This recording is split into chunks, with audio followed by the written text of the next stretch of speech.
Growing a business is kind of tricky right now. Supply chains are squeezed, tariffs and trade policies are dynamic, and cash flow, it's tighter than ever. You need clarity to come out on top. Without it, you risk falling behind. If only you could hop in the DeLorean and see the future, right? Thankfully, there's NetSuite by Oracle. NetSuite has real-time forecasting to help you move ahead with confidence. This is your AI-powered business management suite and the #1 cloud ERP. Trusted by over 42,000 businesses, NetSuite brings accounting, financial management, inventory, and HR all under one roof. It's your single source of truth, giving you the data and control you need to move quickly. And with AI built in, you can automate the busy work and focus on strategy.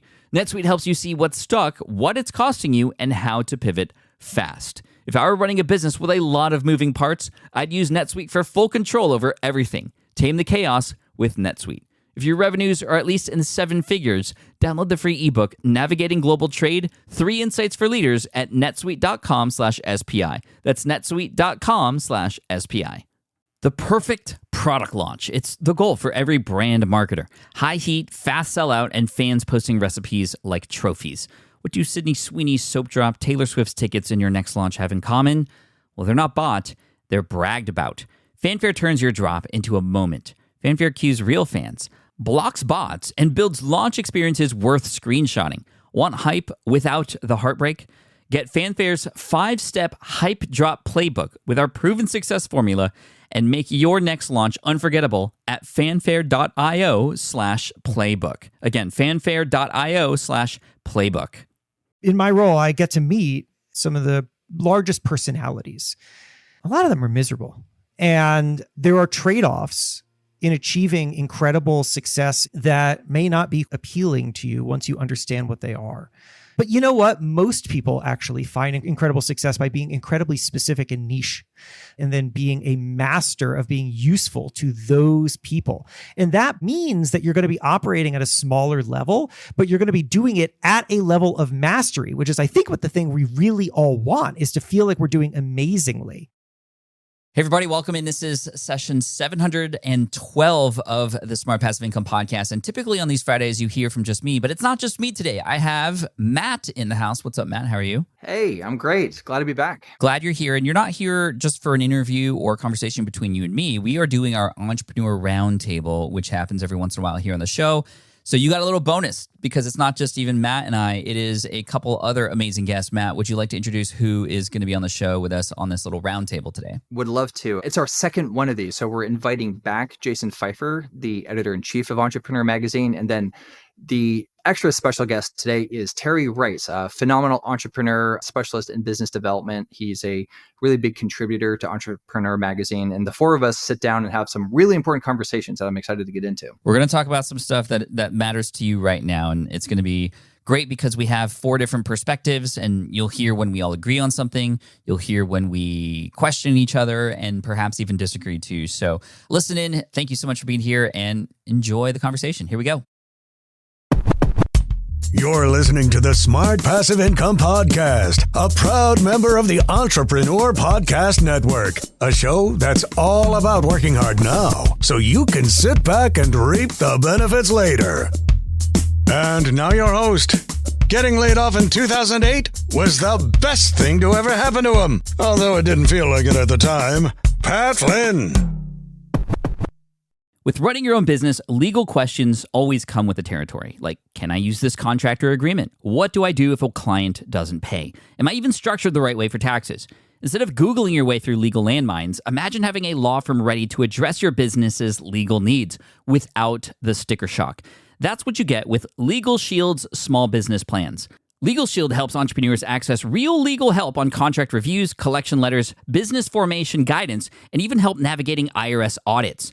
Members can schedule consultations, upload documents through the app, and get support from a provider law firm that knows small business laws in your state. Plus, consultations on taxes or trademarks help you stay ahead of potential problems. And if a client is late on a payment, Legal Shield steps in with professional collection letters so you can protect your hard-earned revenue, all for a fraction of the price of hiring a lawyer on your own. Go to LegalShield.com/SPI or call 833-570-9980 to learn more and get big business legal support without a big business budget. That's LegalShield.com/SPI. Do you know the secret to businesses that are scaling faster than ever? They're using Upwork to tap into a diverse pool of skilled freelancers across various industries. With Upwork, you can find specialized freelancers in marketing, development, design, and more. Experts who are ready to help you take your business to the next level. I've personally used Upwork myself and can vouch for it. Posting a job on Upwork is easy. With no cost to join, you can register, browse freelancer profiles, get help drafting a job post, or even book a consultation. From there, you connect with freelancers that get you and can easily hire them to take your business to the next level. Upwork makes the entire process easier, simpler, and more affordable with industry-low fees. Post a job today and hire tomorrow with Upwork. Visit Upwork.com right now and post your job for free. That is Upwork.com to post your job for free and connect with top talent ready to help you grow your business. That's Upwork.com. Again, Upwork.com. All right, guys, welcome to the Roundtable. It's great to have everyone here. So Terry, Jason, Pat, awesome to be together again. Always is. We're back, baby. Well, we're going to jump right into it. So the creator economy middle class, it's a really important concept. Lee Jin, I think, kind of really popularized the term several years back with her Harvard Business Review article. Terry, like, I know that you kind of think about this a lot as well in terms of like having people get successful independently and not just thinking about the long tail. So I'm kind of curious, just like your general hot takes on the concept at large of the creator economy middle class and what that really means for us right now, trying to help educate a lot of entrepreneurs in that discipline. Yeah, I mean, what really stood out to me one time is I was working with one of my vendors who made my website, and I was like, hey, you're doing an amazing job with this. I'd like to spread the word to more people. How about I write an article about you for my column through Entrepreneur? That way you'll get more branding, more exposure. It'll be wonderful. And she's like, I don't want that. And I'm like, what do you mean? She's like, I'm really happy right now working with the people that I like. I sustain myself. I have time for my family and my husband. I don't want to get that big. And I was like, what do you mean? This makes no sense, right? But that's when I realized, I mean, years ago, like hundreds of years ago, when you had your own business, it was to support yourself. Like if you made shoes, you're like, I make shoes. That's how I feed my kids and, support my family. It wasn't to become a shoe mogul. But in more modern times, people feel like if they're not making like, 6 figures or 7 figures, they're failing. And that's why I think this conversation about the creator middle class is so important, because there are people feeling like failures, feeling like they're messing up, feeling less than, because they aren't millionaires. But it's like, hey, if you take a look around, you might be doing okay, right? Do you have Wi-Fi? Your kid's happy? Like, you're doing okay. And I think the more we advance that conversation, the better other people will feel as well. Yeah, I agree. I think bringing sort of a rationalization to like what are good goals to have, right, for us, given our life circumstances, how we're trying to support our family, trying to think about the outlier examples and comparing ourselves always to those folks that are maybe a bit more in the spotlight or being celebrated. Like it doesn't always produce healthy sort of relationships with our own work. I think sometimes, the mental health component is not insignificantly small. It's probably insignificantly large as we think about trying to grow our own work and our own businesses. Pat, like you've been in this game for obviously so long. I'm kind of curious to see how you think about, especially over the last decade now, your relationship to the work in context of this middle class that we're trying to talk about, trying to support independent folks to be successful on their own terms. Yeah, I mean, defining what success means to you is going to be really important. And that definition is going to be different for everybody, of course. And in the beginning, I was kind of just going with the flow and not really considering what actual success meant, other than I just got to keep growing. And that led to a lot of potential burnout. Luckily, I connected with you and had a nice team to help support a lot of that growth. But most people either don't have that luxury or don't know how to go about doing that. And it can lead to, like you said, some not so great mental health along the way. And the first time I was introduced to this concept of you don't have to grow, which again is still revolutionary for a lot of people, was Paul Jarvis, The Company of One, that book. And I interviewed him for the show here a while back, and it was pretty eye-opening to say, like, yeah, I'm doing okay. Like, I just need 10 clients, and as long as I have 10 clients, I'm doing my thing. Like, I could live a happy life. And I think that's really great. And I'm so glad we're starting off this conversation today talking about that, because, I want to challenge all of you who are listening to define what success really is, and, is growth actually required for you to obtain that? In many cases, maybe not, or maybe not as much as you thought. Yeah, and where is that growth occurring? Is it always just chasing revenue growth, right? I mean, there's different ways to grow as an entrepreneur. Yeah, I think so. We have bringing more fidelity to the definitions and how we talk about it is important. And we don't often always get a moment to take a breath. At least I find, and pause and zoom out and kind of have these broader conversations right? So thinking about, like it's great to be on TikTok, on YouTube, and growing massive followings, or at least learning from folks like that. But to even, and I wanted to bring some of the specifics into the conversation now. Now they're a little bit dated. They're going back to Li Jian's original article from the end of 2020, so kind of on the cusp of 2021.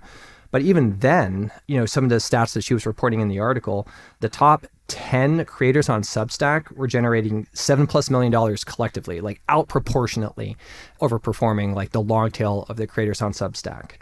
Patreon, only 2% of creators on Patreon were making the federal minimum wage. On Spotify, the top 1.4% of artists were making 90% of the royalties, right? So there's this massive outlier effect on any of these platforms that, are probably in some level of consideration for us, right? As online entrepreneurs and creators that we're using to grow businesses and monetize the work that we do.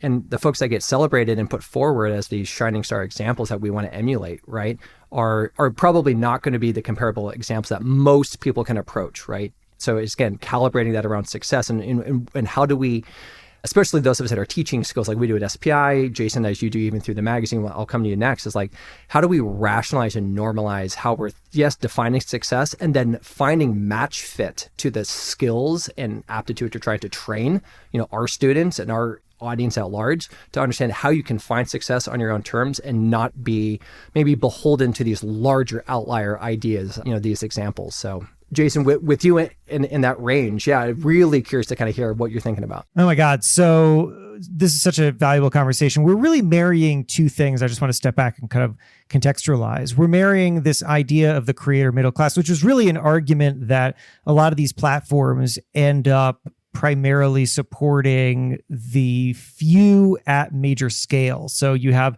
the big winners, the Mr. Beasts of YouTube, and you have the big winners on Substack, and then the rest of the people using it aren't making anywhere near that amount. And therefore, there's this argument that these platforms aren't necessarily living up to the promise of being good hosts of a more robust creator economy. So we're marrying that observation, which I think is a little complicated, with this very important conversation that we should always be having about how to define success, how to find purpose in your work. I'm reminded of a couple things, which I'll just offer really quickly, which is one, there was a Reddit post that recently went viral. I don't know if you guys saw it. The headline was, "I recently hit 1.5 million, but I'm exhausted and dead inside," as a person who's worked endlessly to now earn a $550,000 salary. But it came at a cost, this person writes. "I have zero social life or relationships. I've been addicted to weed for years, and I'm on antidepressants. I feel like a zombie." That's a great cautionary tale, and it reminds me of something that I think I might have shared on the last SPI Roundtable, which was this line that my friend Catherine Morgan Schaffler said to me, which is, "What's the point of building something if you can't maintain it?" And I think about that all the time, because what is the point of building something if you can't maintain it? Now, I've laid out these two things, and here's the connection point that I'm going to offer to them, which is you have to think really holistically about what it is that you're doing and why you're doing it, and how your actions lead to some kind of result that you want, that you can identify. And I think that it's a mistake to look at the earnings on Substack, for example, and say, oh, well, it's a failure for all the people who aren't earning at that very top level.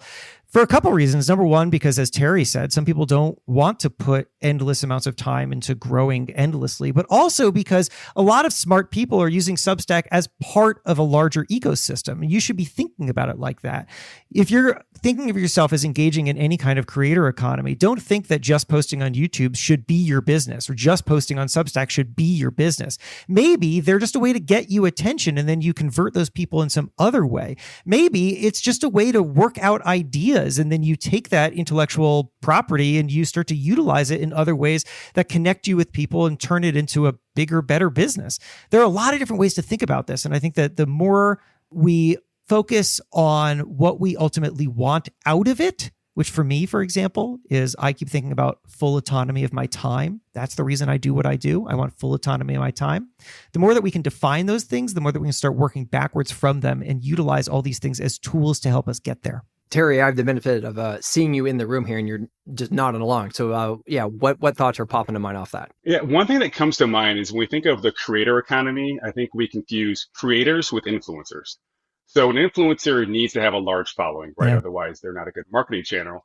But a creator just needs to create good stuff. And I don't think a lot of people realize that. So as a creator, you can reach out to a larger brand and say, I will make this video about me and my kids going to your theme park and enjoying it. And you can share that with your audience. They might say, oh, but Terry, you only got 5,000 followers on Instagram. I would say, yeah, but I got 4 kids, right? So you could put some ad dollars behind this, reach millions of people, and have a great story. So realize as a creator, that is a job, right? There are people who work for Disney World, that work for Nike, XYZ, who are internal creators. That is their job to get paid, right? It doesn't matter how many followers they have on Instagram. So you, as an external creator, you don't have to have a bajillion followers to create good content. And in fact, yours might be fresher than people who seem like a bit more manufactured. So lean into that freshness and that spontaneity that you might have that someone who's more prima practiced wouldn't have. Matt, actually, sorry, I know you're basically moderating, but you're shaking your fist at me because you don't want me to jump in and mess things up. But can I just say really quick that what Terry is saying here is really getting to what is the business model of the thing that you're making, and if you're not thinking about that you go now, because I wanted to make sure that people were really like translating that properly. No, you can keep riffing on it. I just wanted to riff on the same thing. So Terry's go. incepting my brain like he normally does. So in a lot of these articles, there's the interplay between the term creator and the term influencer. And sometimes that really annoys me, just to be perfectly blunt with it, right? Because to me, I don't see them as perfect synonyms. I think there's really important differences between the two.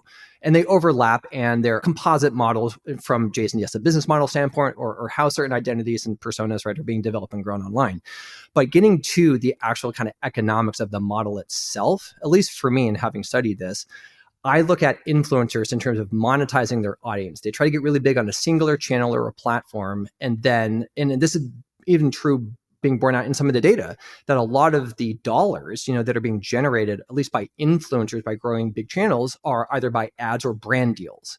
And even just this past April, Goldman Sachs put out a really authoritative piece with a lot of data as well, economic insight data. And I'll quote something quickly from it, is that, it was around 70% of revenue is being generated by brand deals. And by comparison, say courses is like less than 10%. So like when we talk about, especially in the SPI universe and kind of our broader universe, is like courses are really important. But in terms of this like industry-wide sort of analysis on revenue, courses are very small compared to brand deals, but brand deals are disproportionately, I think, accessible to folks that are directly monetizing their channels, their audiences, and increasingly big ones. And that's a little more akin to like the influencer idea, whereas like creators, that term actually came from course creators. That was the original like idea that kind of got truncated from course creators just down to creators to become a more like sticky idea. So it's a really interesting and I think important nuance. And like, how are we labeling each other or others in this universe? They're not synonyms. Pat, you probably have a ton to say on the subject. You swing and swim in kind of both worlds, right? So I'm kind of curious how you see it, if you disagree, or how you think about even teaching this for someone who's maybe listening and trying to figure out their own identity, and how does that even play an impact, right, on the model I'm trying to build? First of all, you have to know what message you're trying to share and who you're sharing it for, but also who would benefit from that message. In the case of an influencer, it might be an entertainment-based message. It might be something that you are helping people with, right? But from a creator's perspective, I feel like the lanes open up even more for you. The opportunities open up because, like what Terry was saying, your message is now beneficial to a brand or a hotel or a corporation who can now use your story despite you only having a few hundred subscribers, because you perfectly fit the same model that they are trying to sell to. And so I think that's really important to understand that we have a lot of use cases for the messages that we have to share, but this all comes down to you believing in what it is that you're sharing. And I think that whether you are an influencer or especially a creator, it's really important to have confidence in what it is that you're sharing and what you're putting out there. And that's something I feel that's also lacking, or the ability for a person to really get behind the things that they're saying, or to have sticky points, to plant a flag in the ground that other people can rally behind. I think I was very much afraid of doing that. I always wanted to play it safe. And as a result of playing it safe, not any one brand or any, for a while, people were just like, oh, Pat is helping everybody, but, there's other people who I might have more belief in or who I can get more behind and rally behind. Lately, however, we've been a lot more stringent, a lot more purposeful with the messages we share and the lines that we're drawing, right? The idea that, especially a big one recently for us, is like, if you don't build a community in your brand, you're going to be left behind. You have to be focusing on community. And we're trying to not just say that, but also lead by example. And the leading by example, a lot of that, actions are louder than words. And a lot of that speaks for us as both an influencer that I am and also, a creator too. I think at SPI, though we don't use this language, at least not historically, like in our marketing or in our positioning, but we are really speaking to that middle class idea. We're not necessarily trying to help galvanize, the next Mr. Beast, right, to kind of come out of our communities per se. If that happens, it happens. But I think much more in terms of even what Pat, you were mentioning there, in terms of our deliberateness with the programming and how we're cultivating our communities more than ever now, is more to just help that kind of middle class individual to be able to support their family, to maybe hit 6 figures if that's the number they choose for themselves, right? It's not to hit 7 figures or multi 7-figure, right? It's much more that middle class idea. And it goes back to, again, that Lee Jin article that kind of at least really popularized, I think, this term. And she probably, in fact, even coined it. In that article, she even laid out like 10 strategies, right, for consideration to like think about for folks that want to, in fact, just find middle class level success, right, as creators, / influencers. And 2 of them I wrote down both speak to community. So I'd like to think that we're trying to kind of walk that talk, at least on the SPI side. Very much, Pat, to your point. I have a question for all 3 of you, actually, and it's something that comes to mind as somebody who is very optimistic, very much, growth minded. How does one, if I could phrase it differently perhaps, but how does one be okay with not growing big? Like the idea of just going, I'm going to go middle ground, even just that term middle class. A lot of people, creators, want to be the best. A lot of people who are of the entrepreneurial type want to be at the top. And so it feels like there's a little bit of a dissonance and a tension between, I want to be the best, I want to go out there and provide the best information and get recognized for that, but I don't want to grow too big either. So there's like a push and pull there.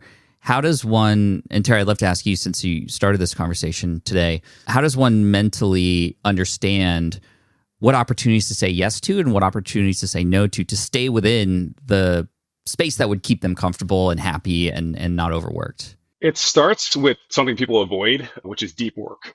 Just having a very clear understanding of what is the vision for your life, right? What do you want to be doing on the weekends? How do you want to be perceived? What interactions do you want with your family? And once you define that, you think to yourself, okay, well, how can I live in that life, right? What do I have to do, become, learn, experience, sacrifice to be there? And oftentimes what you want is not to be on the cover of USA Today, right? It's to be able to go to your kid's soccer game, right? To be able to go to the gym during the day without someone yelling at you for being away from your desk. So I think when you have that vision initially, then there's 2 things you have to do. One is focus, the other is filter. Filtering is so easy because filtering is saying, look, there's certain industries I don't work with, there's certain products I don't do.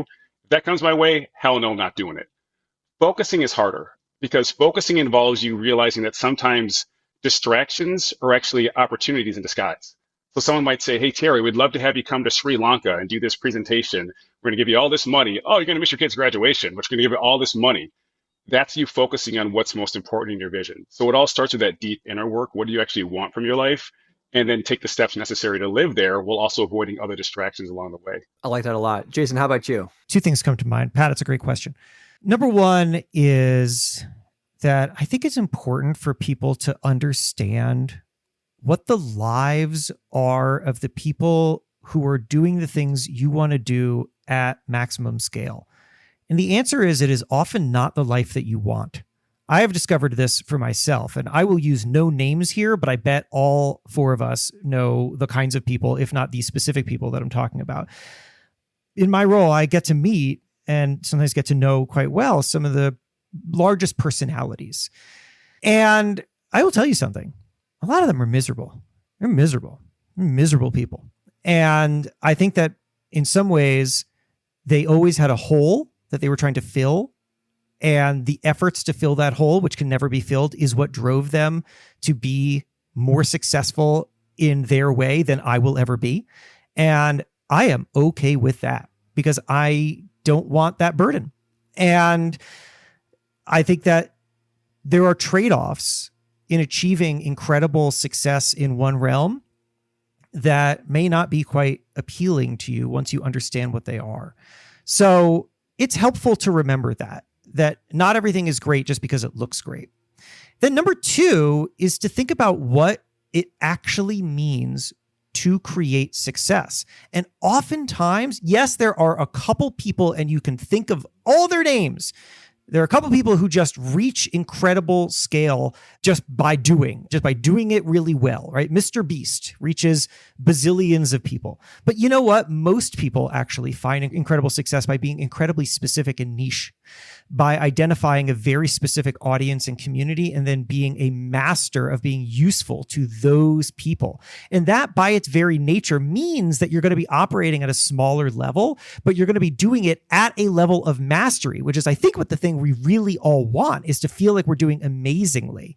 But that doesn't mean that you have to be reaching everyone to do it. I love both those points. It reminds me, perhaps, as a way of attempting to find some of that harmony and balance, like in practice, the just timeless adage of you are the average of the 5 people you surround yourself with the most, right? Mm-hmm. So if you're surrounding yourself with 5 Mr. Beasts, right, either in your personal life, or those are the 5 people you're choosing consciously or maybe even subconsciously, right, to be like, they are my role models, these 5 people, and they all share these outlier conditions, right? That's going to create, I would think, a risky mental health proposition, right? Or a skewed sense of reality or what you could achieve in terms of that definition of success, versus if you can be a little more conscious, Terry's point, doing a little more of the deeper work to really understand those motivations, those constraints and boundaries you want to respect for yourself and your family, and then bring a composite to the table. I don't think it's bad necessarily to have maybe one of those 5 people to be a little more outlier success as an inspiration. They're not who I want to emulate every facet of my professional life or personal life, but like one of those to study and gain some bits of inspiration, but to find more balance around the other 4 people that, like, in my head and heart, I'm bringing into that kind of inner circle that I want to be the average of. This idea that, Jason, you proposed of like understanding more about the life of the person who's at the top, just to kind of see what that's like, is very important. We live in a perfect age now where we can understand exactly how that is, because a lot of these people are being interviewed and being very open and honest about what their life is like. Case in point, we've mentioned him a few times already, but Mr. Beast, he was recently on an interview with Colin and Samir on YouTube. I highly recommend you watch it. It's like 1 hour, 42 minutes, and they go deep into the day and life of Mr. Beast. And Mr. Beast, like, basically sleeps in his studio warehouse, wakes up, does videos, works out, does videos, editing, goes to bed. And that's his daily life every day. And if he happens to go outside, he gets swarmed. He is absolutely unable to be in public anymore without any sort of just mob chasing after him. And he's okay with that. He is not miserable because that's the life that he chose and that he wants. He's obsessed with YouTube, and that's what he wants to do. But a lot of kids I know want to be like Mr. Beast, but don't know that that's exactly what his life is like. And if you were to learn that about what that person's doing and then ask yourself, is that what I want? Then you can decide, well, maybe that's actually not what I want. I want a smaller version of that, or I want to find another person who I can emulate. A person who I was inspired by was Michael Hyatt, who is sort of a leader of leaders in this space. And the reason I resonated with him is because when I went to one of his events, he was sitting in the audience. It was his event, but he was sitting in the audience learning, and his family was there helping to run the event with him. And as a family man myself, that really resonated with me. And that life I would much rather emulate than, for example, a Mr. Beast. And now he's doing less work and fishing a lot more. And I'm like, this is my guy, because that's what I want to do too. So I really appreciate that, Mark, there, and maybe some homework for people who do have inspirations out there to dig deeper into who those people are and what exactly they're doing. You're likely to find them on an interview somewhere on YouTube or on a podcast, or Jason, Terry, with you guys, spilling the beans and sharing what life is really like. 2 things. One is what you just said reminds me of this statement I heard. You can have anything, but you can't have everything, right? So you have to decide like what you want to sacrifice in order to get these other things. But your point about like people, when you meet them in real life, are they happy? Are they miserable? Or are they so on and so forth? The first time I met Jason was at this gym class that our kids were going to here in Brooklyn.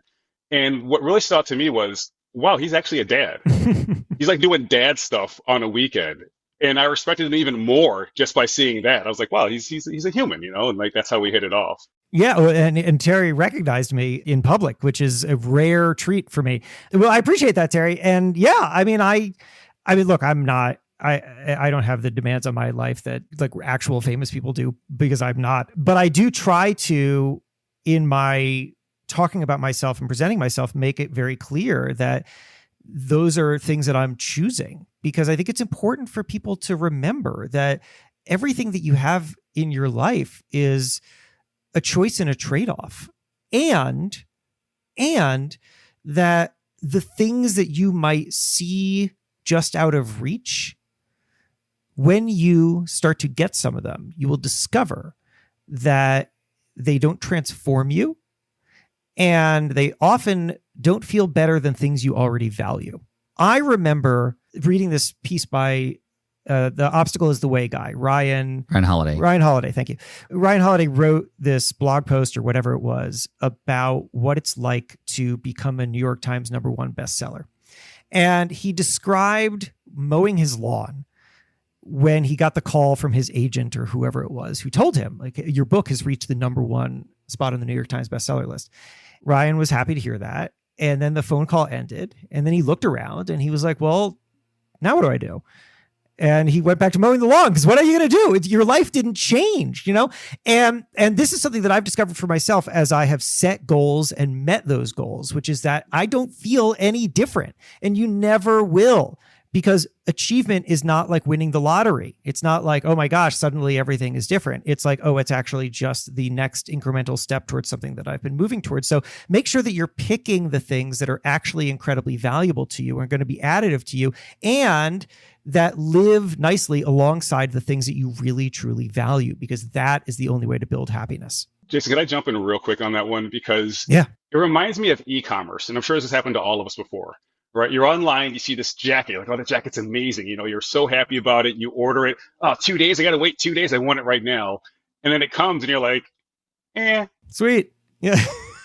It's the anticipation sometimes that's more enjoyable than the actual reception of this thing. So I think it's the same with some of the accomplishments that we have in our life. Like, oh, we think it's going to be so amazing when it happens. And then when it does, you're like, what is next? Right? So we want to get out of that trap of always thinking we have to do more to be more.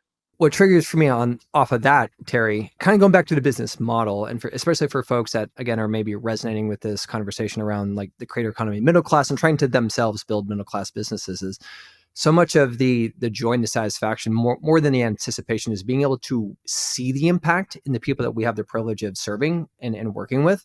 And I think that, smaller businesses, in the way that we're kind of discussing here, and that those are with models that are a bit more rooted in, say, education or training versus just only generating revenue through brand deals and audience monetization. At least for me, like I light up about that, right? It's not about the fame. I can still be a dad on the weekends, and by no means am I pursuing fame. So I don't thankfully have that problem.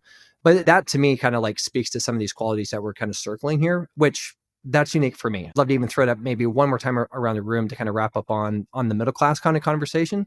But yeah, Pat, let me go to you next in terms of maybe like a parting thought or piece of advice for folks trying to build this notion of a creator economy middle class business. I'm reminded of a tale or a fable or whatever you call it. Like this guy, he goes on a fishing trip to Mexico and he rents out a charter boat and he has such a great time. He's fishing, doing what he wants to do. And the guy who owns the charter boat, the fleet, says, hey, you should join me. Let's do this boat thing together. Let's start this company. Let's grow it even bigger. And we can have dozens of charter boats and bring more people in.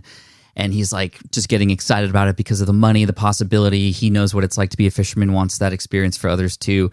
And he ends up working so hard. And 30 years later, he's got this giant fleet of 100 boats and he has no time to fish himself. And he said, if only I could just retire so that I could go fishing, which is exactly where this whole thing started, right? And we get so caught up in the opportunity that we forget about what's right in front of us. And that's just the lasting message that I have. It's more about the idea that, sometimes we just need to slow down. That's what I feel like the pandemic did so well for a lot of people, even though it was terrible.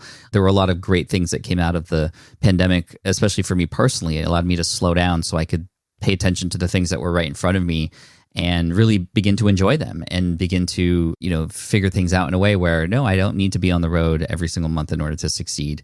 And I'm so grateful for that. So yeah, that's perhaps my parting word on that. Terry, we'll end with you because that's where we started. So Jason, final piece of advice? Yeah. So I'm going to build off of when Terry was introducing the idea of thinking about the different business models. And then I obnoxiously cut Matt off to talk about it because I was so excited. And the reason for that is because I think it's important to think about business model as a means of knowing what it takes to build the thing that you want, to achieve the thing you want. And if you just think about, so Terry made this great point about the difference between influencers and creators, and those are different business models because they're monetizing at different scales, but in different ways, right? So if you are just trying to make money off of ads inside of a thing that you make, well, then guess what? You got to reach millions of people because your CPMs are low. You're going to get $20 every 1,000 people that you reach or something like that. And so that means that you have to work at this incredible scale, which means that you have to drive yourself absolutely insane producing video after video and sleeping in the studio like Mr. Beast does in order to do that. But you know what? You don't actually have to do that if you think about your business model differently. If you think that actually all I need to do is I need to reach 5,000 people so that 500 of them will buy something at, X amount of dollars. And that is going to support the lifestyle that I want. Well, then suddenly the thing that you're building looks very, very different because getting 500 people to buy something is incredibly different than getting 1 million people to follow something every single week. So think about what it is that you're building and the model that you can use in a liberating way to build something that is really sustainable for you. I have shifted myself and how I've been thinking about this a lot because I come from traditional media where we think about things in millions. And as I've built things for myself and created my own relationships with my own audience, I've realized that actually working at a much smaller scale and developing deeper relationships and then building things that are going to matter to a much smaller number of people is the thing that actually gets me to what I have just said I wanted a few minutes ago, which is full autonomy of my time. It is a game changer. All right, Terry, follow that. We should have a follow-up episode with Jason, how he's getting full autonomy of his time with all those kids, but we'll save that for later. Let's go back to that business model conversation because you can still be a middle-class creator, but demand more from others, including yourself, in regards to your prices. And I'll give you an example. Let's pretend you have this online course. You sell it for $100. Great, do your thing. That's amazing. But why don't you license that to a school, to an organization for tens of thousands of dollars instead of $100? That way you're still, hey, if you only want to make $100,000 a year, that's great. But you're doing it off 1 or 2 yeses per year, not several hundred. And I think if we can just shift that mindset and realize that the value of your knowledge is contextual, if you want to make more money, just change the context. Huge. Super sharp. I just want to repeat it because that was a great line, Terry. The value of your knowledge is contextual. I don't know if that just popped out of your mouth right now, but I love that. I'll pretend like it did.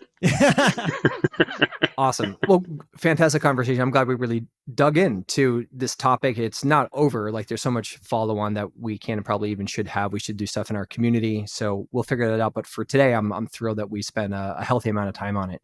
We ourselves are doing good work in this space, trying to help people largely with a very kind of common person in mind, an independent entrepreneur or someone moving in that direction. So I always love to save a little bit of time here to have all of you kind of highlight one of the really important projects that you yourself, are working on, the good work. Jason, let's start with you this time. What's the most important project you're working on right now? You never want to say one of your children are your favorite, but I will say that a thing that I've been obsessing over lately is newsletter growth. And the reason for that is because I've found that the most intimate responses to things that I produce come in response to newsletters. So, if you post something on social media, you might get people DMing a line about how they liked it. But when I send out a newsletter, what I get back are paragraphs and paragraphs of somebody telling me very intimate details of their life or their work and how the thing that I just shared was impactful. And that tells me that this is an incredibly powerful medium that I need to take very, very seriously if I want to build the kind of relationship with my audience that I do. And so I've been thinking a lot about the newsletter, and 2 things that have really mattered to me, interestingly. Number one is you hear it all the time in entrepreneurship, and it really is so true, which is that systems create freedom. So once I started to systematize the format of the newsletter, you right down to like how the format of the subject line is. The subject line of my newsletter is called One Thing Better. And every subject line now is the thing that you want to fix, the thing that is broken, the thing that you're trying to understand, whatever it is. And that just came out of A/B testing, where those kinds of subject lines were always working. But then I realized that number one, it was a constant signal to people of what they like about my newsletter, which has now arrived in their inbox. And number two, it's much easier to write. It just takes me less time. The system has liberated me from spending more time on these stupid subject lines. So there's that. And then there's also thinking about how to reach people. I have really leaned into LinkedIn as a tool and have been posting with a CTA at the end of every post. And it has worked really, really well. So I'm really excited about that because of the intimacy of the newsletter. And so I'm excited to figure out more ways to grow. Thanks. Jason, before we move on, where can we all get the newsletter? Oh, thanks, Pat. You can go to onethingbetter.email. That is a web address. You can plug it into your browser, onethingbetter.email. One spelled out, one the number. One spelled out, onethingbetter.email. Got it. Thank you. Thank you. Perfect. All right, Pat, you next. Yeah, I mean, I have a lot of irons in the fire, of course, and Matt, you know a lot of what's going on at SPI, so maybe I'll save something like that for you. But one thing that's on the top of my mind, I've just recovered from an event that I just held in Anaheim, California for my Pokemon channel. A lot of you might know that I have this sort of side thing going on in the Pokemon space. It's growing quite quickly. Pat, my 8-year-old loves it, I have to tell you. Oh, that's awesome. Thank you. We'll have to get you to come out to Card Party Round 2, because Card Party Round 1 was an absolute massive success. It was 2,500 people from around the world came in. We had some of the top brands in the collectible space there, from Heritage Auctions to eBay was there, all the big creators. And we were able to sell hundreds of tickets to next year without even a date or location. Wow. So I guess that speaks highly to, how much people really enjoyed it. I think my best piece of feedback from the event was from parents who came because they went to bring their kids because their kids were into Pokemon and they were just coming along to chaperone or whatever. And then by the end, I mean, they're buying packs, they're ripping them open, they're enjoying it, they're learning how to play the game, they're spending money and just having a blast with their kid. And now that they, as a family, have something that they can bond over, and they're already going to be coming to next year. This is several stories like that, which is amazing. And that's the cool thing about Pokemon in particular. It's cross-generational, and it's just whether you like the video game or the card game or the series, there's something in it for everybody. And this was a demonstration of just how powerful community is, and especially when you bring them together in person, and how hungry we all were for it. I think the community needed it more than they even knew, and I think a lot of communities and niches are like that as well. But when you step up to create the safe space for people to come in and be nerds together in your own version of what a nerd might be for your audience, great things can happen. And there were a lot of amazing stories that were unplanned and things that happened that were cool, and more opportunity than ever now. So just a nice reminder and lesson for, bringing people together and the power of community today, even in a niche like Pokemon. If you are still selling tickets despite no location and no date, where can people go to learn more and maybe even get a ticket? We pre-sold tickets to the people who were there for year one. And currently, at the time of this recording, we don't have tickets for sale yet because we don't know the date and location. However, card.party is the website. And as soon as we know the location, we'll definitely have that information up there. Thanks, Matt. All right. Terry, how about you? This is not going to be as fun as Pokemon cards, just to level set everybody's expectations. But there's very little that is. Agreed. This will sound selfish, but really the product I'm working on is myself. And I'll explain what I mean by that. I believe to be successful at anything, any kind of business, any kind of venture, there's three things. Take the right actions, use the right tool, leverage the right mindset. Unfortunately, as educators and people in the media, we often overemphasize actions and tools and de-emphasize mindset. So I want to deploy more of that in my work and in my life and become an idealized version who I think a lot of my followers want to be. Even when it comes down to mental and physical health, like this past year, I actually lost 20 pounds just by changing some of my habits and feeling pretty good right now, right? I'm also getting more into meditation and just being more mindful. So I want to lean more into that to help people just work on the inside, not the outside. Because I look at some people could be LinkedIn saying, hey, here's how you get more LinkedIn followers. I'm like, that's great, but that's not my upper limit. There are other things I can help people with in life that'll make all that stuff easier or flow better. But if I don't start focusing more on that, it's like one of those deathbed confessions, like, oh, I wish I had done this. That's what it is. So on my end, it's exciting. It's confusing. I don't know where I'm going with it, but I know it's intentional, and that's really is my zone of genius. And just going along for the ride. There's nothing probably even more important than that. It starts with you, and then I think of the classic advice or even instruction, like when you're on an airplane, and the airbags they fall, or they're told that they might. Like, you put on your airbag first before you help someone else, right? So glad you're doing that. That's really important, and more power to you for it. For me, as Pat was hinting at, there's a number of expansive things. I might save maybe one more roundtable cycle before we talk about some of the expansive stuff. The thing I'm excited to maybe highlight today is a renewed intention and investment into our pro community. We've been investing a ton, as a lot of our SPI audience members knows, into our all access pass. It's phenomenal. And we're sort of at a point where we can now redeploy additive attention and focus and investment into the pro community. That was actually our first community that launched almost 3 years ago exactly. And I'm thrilled to be doing more personally, creating more kind of business oriented courses and content, leading more of our programming. It's a big part of my motivation for, our purpose at SPI, and just even aspects of me being a smaller creator than all of you, but still having a lot of that drive myself and an ability to do so. So I'm grateful for the team supporting me and wanting to continue to nurture and grow our pro community. And maybe if there's a little bit of a hint and a secret wink here, the partnership that we have with you guys, Terry and Jason, is remarkable. It's only in its early innings. We have some bigger stuff ahead that I'm thrilled about. So, that's where I'm really excited to be putting more of my focus these days. It's exciting stuff. Yeah. Well, let's start to bring this in for landing. I love to do kind of the lightning round here at the end. So we'll kick it around. Pat, I'll start with you this time as a heads up. Okay. So this is, the triple ones, right? So it's your favorite read right now, could be anything, a book, an article, your favorite tool right now. And we actually already hit the project. So really, I guess it's the two last ones, your number one read recommendation and your number one tool. Number one read right now is 10x is easier than 2x. Definitely a great read. The idea being that if you're trying to 2x something, you're just basically doing more of what you're already doing, maybe more efficiently or putting more effort into it to get to 2x. But to get to 10x, you can't do the same things. You have to change your mindset. You have to do and approach things differently. And I love that. And so I definitely recommend that. I'm in the middle of that right now. Shout out to Michael Stelzner, who is the one who recommended that to me from one of my mastermind groups. And as far as the tool is concerned, I'm honestly just having a lot of fun playing with Midjourney. It is a AI art tool, and I'm not doing anything with it other than just kind of just in awe with the technology and how quickly it's progressing.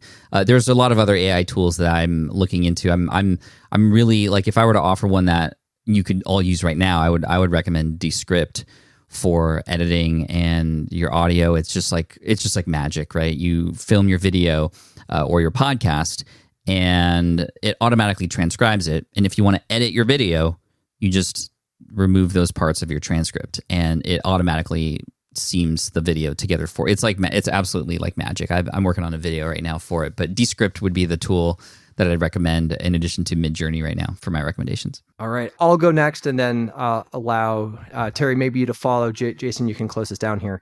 Range by David Epstein is my read. Just finished that, and just kind of game-changing. It discusses sort of the conundrum between specialization and generalization, being a specialist versus a generalist, and how in our increasingly specialized world, there's actually generalists that are gaining the advantage in winning and finding outsized levels of success. Terry, even kind of thinking about working on yourself to your earlier point, and mindset and finding ways. I think for a lot of it, especially in the entrepreneurial community, yes, we're trying to maybe specialize in a niche. That's where we're applying our value. But ourselves as entrepreneurs, we need a lot of range, especially when we're operating independently, across different business disciplines and skills and things that we should have some levels of proficiency in, right? So, and not just even in a business context, but it's certainly even in a life context, with relationships and other aspects. Just remarkable book. And then the tool that's helping me trying to find increased levels of calm and structure, and I'm already a decently structured person, is Sunsama. It's like a task management app. But I've tried so many, probably a lot of you guys have too. But it's the first one that has really kind of clicked with me. It's just like they have some like almost guided meditation like interfaces to help you plan your day, help you plan your week, get into moments of just like focused work. It's really elegant, seemingly pretty sticky with me. So Sun Sama is the tool that I'm really liking right now. All right, Terry. Hi. So the book that I'm reading right now is called The Coaching Habit. Say less, ask more, and change the way you lead forever. And the reason why I'm doing this is because as part of my evolution, I want to help other people evolve as well. So instead of consulting, which I normally do this, do that, and just give instructions, I want to help people pull the best out of themselves because I really do believe everything you need to be successful and fulfilled is within you. And if I can ask better questions, I can help you pull it out of you. So it's called The Coaching Habit. I've enjoyed it a lot so far, and I'm trying it out in my interactions already. So that's the book. The tool, Matt, it's similar to yours. It's a tool called Breathe, which obviously sounds important, but essentially it's like a ball going up and down. And when it goes up, you inhale. When it goes down, you exhale. But I can do that for like 4 minutes. And it's a good way to reset if I have to get into some kind of creative or critical thinking. And when I grab my phone, I think to myself, look, you can play Candy Crush or you can do some quick motivation or meditation. And luckily that meditation wins out a fair percent of the time. So that's the tool. The result, this is all part of my vision. The result is deals that are closed by my team, meaning larger deals, that I had no part in whatsoever. No one asked me a question. Nobody asked me permission. Nobody did nothing whatsoever. They just showed up and said, hey, Terry, this person's ready to work with you. So that's how I know I have a good team, a good channel, and can just exist while still generating revenue. So that's the result that I look for. I love that. And you just reminded me that I forgot about the result. That was the third one. So I flubbed that for Pat and myself here. But Jason, pick us up on that, bring us home, and you can include the one result on your side if you have one. Sure. So The Read is a great newsletter that I have discovered, though it doesn't have, I think, a great name. The name is ARIYH, which is spelled ARIYH, which stands for Academic Research in Your Hands. If you want to find it, go to ARIYH.com. So here's what it is. Every week, this guy Thomas takes a piece of marketing related academic research and then distills down the big takeaways.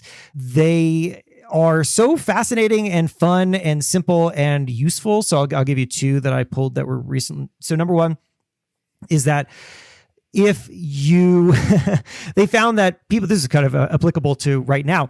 If people listen to audio messages with headphones, they are 2 times more likely to be persuaded by what they heard versus if they were listening on speakers. So anyone who works in audio needs to figure out how to get people to listen on headphones. And then the second is that this study found that you should wait 10 days before asking someone for a review. They studied people's response rates to being being prompted to leave a review after a trip. And they found that asking 1 day after the trip reduced the number of reviews by 48%. Asking 5 days after the trip reduced reviews by 43%. Asking 9 days increased reviews by 6%. And asking 13 days increased reviews by 68%, which is interesting. But I think he looked at a whole bunch of different research and averaged out that the best time to wait is 10 days. So anyway, I find that stuff totally fascinating. ARIYH, great newsletter. And then my tool is going to be similar to Pat's in that I am here to sing the praises of DALL-E 2, which is another artificial intelligence image generator. I have been using it to produce the illustrations in my newsletter. So I always start the newsletter with a illustration that embodies the vibe of the problem that I'm describing in the newsletter. And then later on, once I start getting to the solution that I'm describing in the newsletter, I include another DALL-E 2 image that was generated. And what I found is, going back to what I was talking about earlier about systematizing things, I ask DALL-E 2 to do it in the same style each time. So I always go to DALL-E 2 and I write 1 line drawing of a person that's always my start with the prompt. And then I'll experiment 1 line drawing of a person that is really frustrated, is standing at an intersection and can't decide which way to go, whatever. And You got to do it a whole bunch of times to get something that's really good. But in doing this, I have created a regular, recognizable aesthetic for my newsletter using this tool where I can just infinitely generate ideas until I find one that I like. So systematizing that has been really exciting to me. The result, I guess I would say, going back to the newsletter, the thing that I'm really, really interested in and borderline obsessed with is looking at the subscriber acquisition source. I'm like constantly looking at that to see where people are coming from. The word direct drives me crazy because I don't know where people are actually coming from. But I find that to be a really great metric for, did I build the right relationships with other newsletter writers? Did I do a good job on LinkedIn this week of prompting? So seeing where people are coming from has become an obsession. Those are really good obsessions. I have to start playing with these image generators. I haven't gotten into that side of all the AI tooling yet, so now I must. So a good place to maybe end. Some folks listening hopefully will take on some of the reads or the tools, kind of give those, a test drive of some sort. And hopefully the whole conversation around, the creator economy, middle class has left a lot of people, with some new thoughts, some new critical thinking about, their ventures. So as always, guys, this is a blast. It's fun to do these. I'm always sad in these moments as well, because it'll be 3 months until we do this again, but I look forward to it. So get out of here. Have a great day. And for everyone listening, again, thanks for joining in and tuning in for this special episode. Thanks. So fun. Thanks, everybody. Thanks for having us. All right, Matt, that was incredible. I love when we bring amazing minds together like this. We just have such interesting conversations. How'd it go for you? I thought it was fantastic. I agree. Getting diverse opinions and really getting deeper into important conversations is more important, I think, than ever, right? In terms of the challenges entrepreneurs are facing. And, the really big topic from today just around the middle class idea of us as creators and entrepreneurs, I don't think has ever been more relevant, even though it's been out there for a few years now. So I'm glad we really centered that up today. For sure. And if you want all the resources and links to, of course, shout out to Entrepreneur Magazine. Thank you for having us as a part of the network, and Jason and Terry on that as well. We just appreciate everybody who is here still listening. And if you wanted to go to get the links and resources, hit up smartpassiveincome.com/session712. Again, smartpassiveincome.com/session712.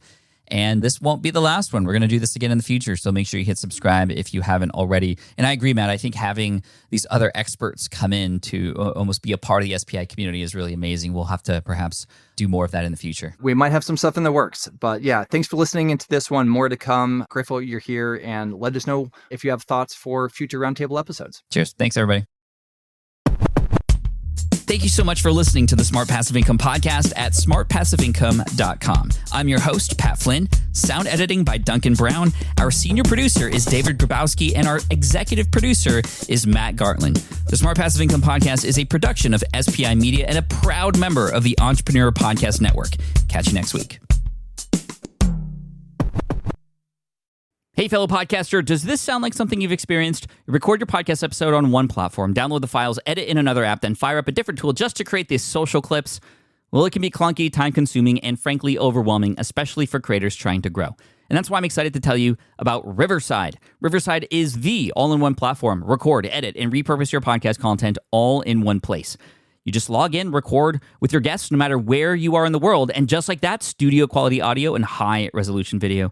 We use Riverside here at SPI as well now. With built-in AI, I can automatically clean up my audio, saving myself so much editing time, and it can even auto-generate clips to make promoting the show a breeze. And with Magic Clips, I can grab the best moments and repurpose them as short-form video, perfect for YouTube Shorts, TikTok, or Instagram, without re-recording a thing. So if you're tired of juggling tools and want a faster, simpler way to create and scale your content, it's time to try Riverside, built by creators for creators. Just go to smartpassiveincome.com/Riverside and use code SMART to get 1 month free on the Pro plan. That's smartpassiveincome.com/Riverside, promo code SMART. Have you dreamt about being your own boss, but still haven't made the first steps to making that dream a reality?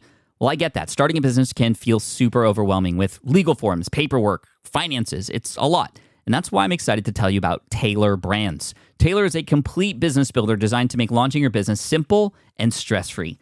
You can register your LLC in just minutes, keeping your personal assets and the business assets separate from day one. From there, you get access to everything you need to get off the ground. Legal documents, licenses and permits, invoicing and bookkeeping tools, and even a 100-day business coaching program, all designed to help you hit the ground running. You'll also get a free, personalized business plan, branding tools, and so much more. And of course, listeners of this show get an exclusive 35% discount to get started. All you have to do is head to tailorbrands.com/SPI. That's TAILORBRANDS.com/SPI. Stop dreaming, start building with Tailor Brands.